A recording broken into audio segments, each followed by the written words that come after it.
Here I am again. It's almost a year later, and I told myself almost a year ago that I would commit to YouTube. I'm simply back because it keeps calling my name. Calling my name, I guess, in a sense of there's something I have to offer. Almost like I get a sense sometimes that I'm being punished for not sharing enough. And so when you sharing is being transparent. And something is nudging me to just simply something's nudging me to be totally transparent, to finally be comfortable in my skin, to be me because nobody else can be. This time around, I can say I truly want to commit. And when I say commit, that means only if it's 2 minutes, if it's 5 minutes a day. I simply would love to create the habit of recording every day, because like the last week was a real whirlwind. But somebody else can learn from the things that I go through. Somebody else can learn from the things that anybody goes through. There's somebody out there that another person can absolutely teach. We're at least 2 steps ahead of somebody else. The other side of it is, I keep telling myself, even on my worst days, somebody else wants to be me. Somebody else wants to be me. Somebody else wants to be you. So I think this is the part that I simply have to get past. It's I guess, going to the gym. But you're going to the gym because you know that you can do better. You're going to the gym because you know you can look better. You're going to the gym because you actually have a goal in mind. Going to the gym is better than sitting at home. Like, you made a move to actually go to the gym. Now do something, even if it's just a little bit. I always say a crappy workout is better than no workout at all. So I guess I'm gonna have to push through the crappy workouts of YouTube, and I'm just at a place to where I would aim for perfection. I already want my audience. And that takes time. It took time for everybody. At some point, I have to remember, I don't think any of it was instant for anybody. It just takes time. As you can see, my shirt says, "Let me overthink this." And that's what I've been guilty of the past year, is not wanting to be wrong. But it's not really being wrong. It's just that I guess you're starting from scratch. Or you're starting from a place that feels so uncomfortable that you're like, I already want to be comfortable.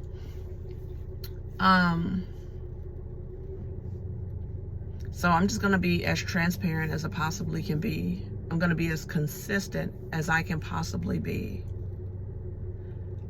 I'm gonna have to do this like every day, maybe even several times a day, until that awkward feeling of actually speaking to a camera, speaking to a phone goes away, because that's totally where I am, to where I guess it frightens me. And I'm not the only person. What I do realize is, if I don't do this now, another year will have gone by that I didn't even try. Or another year can go by and I can look back and say, oh my gosh, look at the growth. I choose the latter. I want to sit back and I want to say, oh my gosh, look at the growth. Why didn't I do this sooner? I owe it to myself.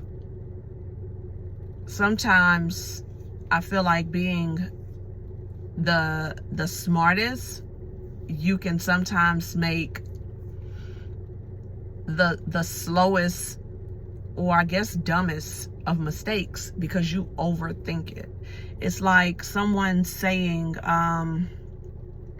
people get rich off of doing dumb things, or why dumb people are richer. Like, they just go after it. Sometimes you're too smart, I guess, for your own good. And sometimes I feel that way. So for some people, their addiction is social media. I feel like my addiction is YouTube for the most part.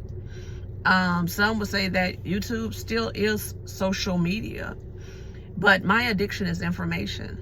Like 3 people have asked me in the past 2-3 weeks, what do I like to do for fun? I don't have an answer. I don't have an answer. I mean, I naturally want to say I like to watch my 8-year-old shine. Like, that's my idea of fun. She's 8 years old and she's a phenomenal skateboarder. That's what I love watching right now. It doesn't have to be a particular activity. I mean, it's not like I like sewing, knitting, any particular sport, any card games. I guess I really don't have a hobby. If I said I had a hobby, my hobby would be learning. I love to learn. I love to take in new information. I love new ideas. I'm never short on ideas. Therefore, that's how I know I'm not short on money. I'm just holding myself back. I'm holding myself back, and I'm working on not holding myself back. I'm working on saying no.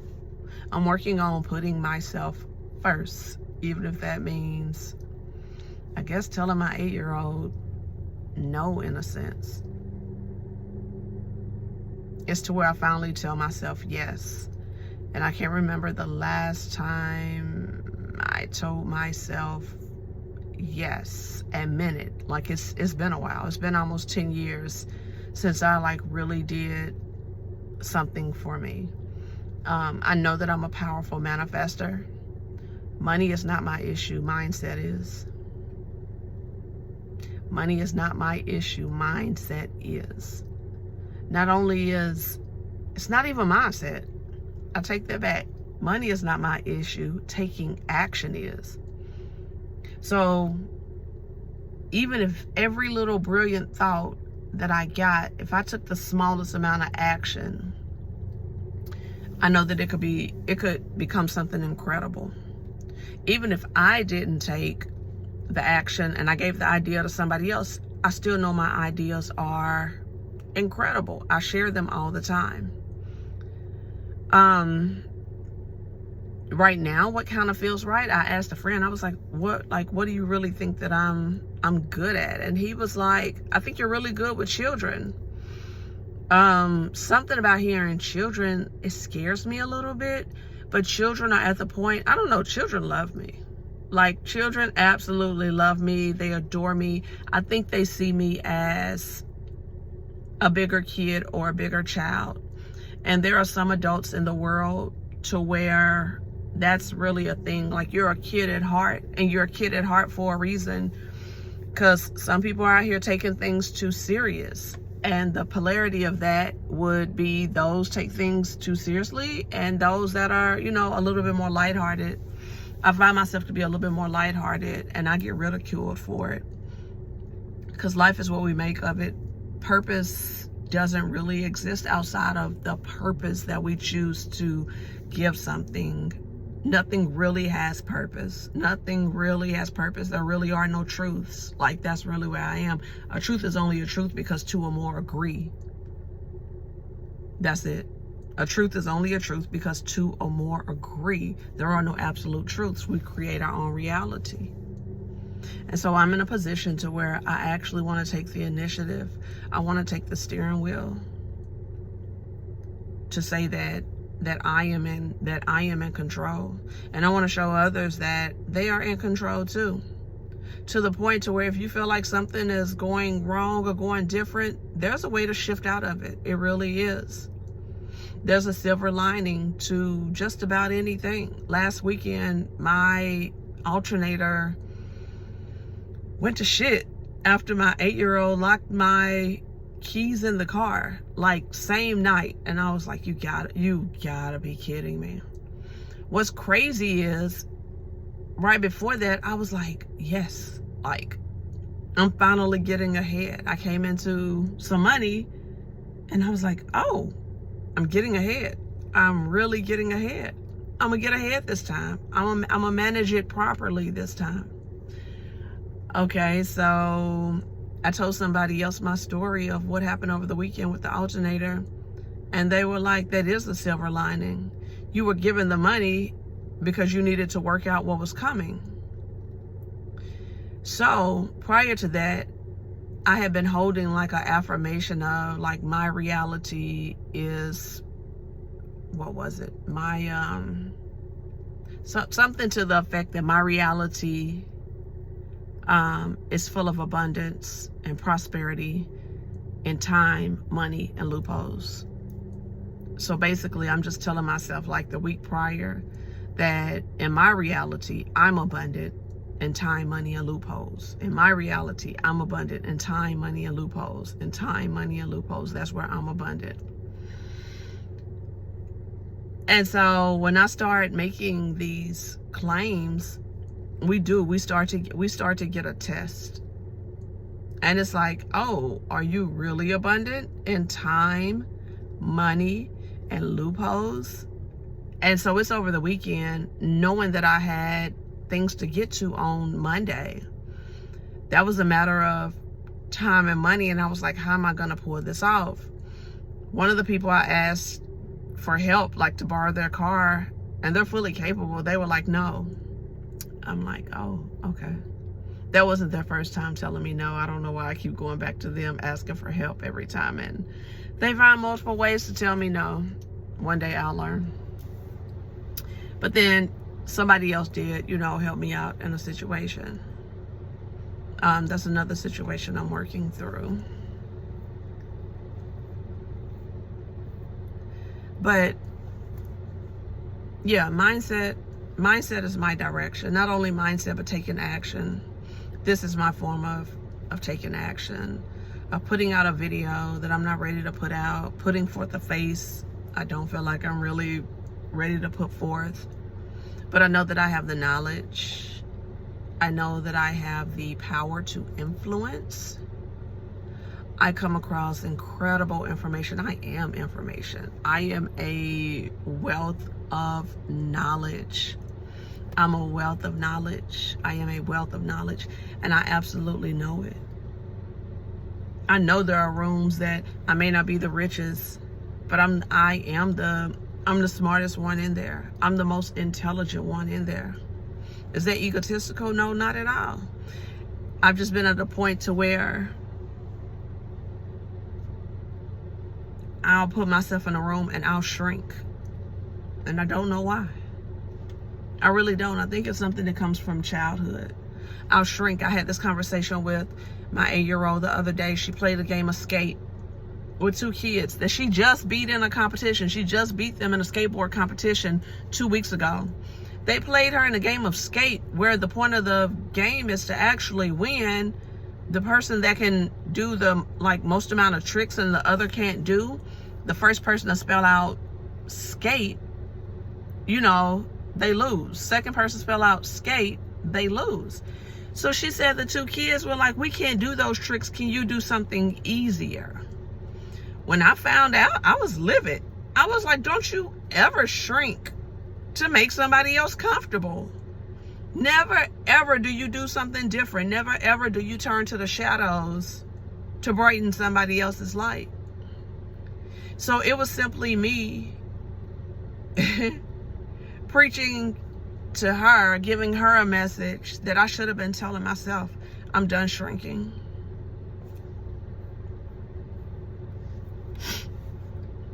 I'm done shrinking. I'm done minimalizing who and most importantly, what I am. I'm done shrinking on being weird. I'm done shrinking on being seen. I'm done shrinking on being heard. I'm done.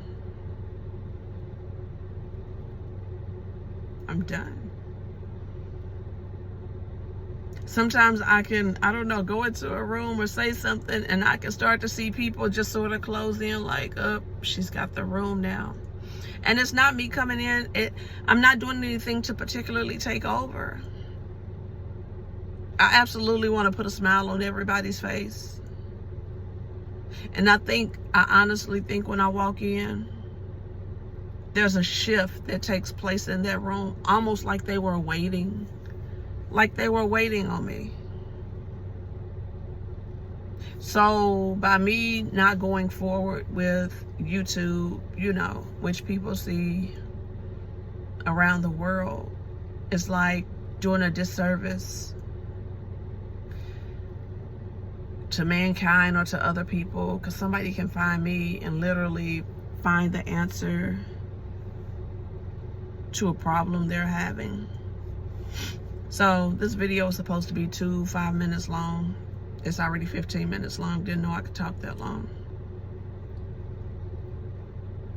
The whole point of me making the video is if I'm going to like overhaul on information and knowledge and brilliant business ideas, if I'm not going to take action, the least I can do is share it.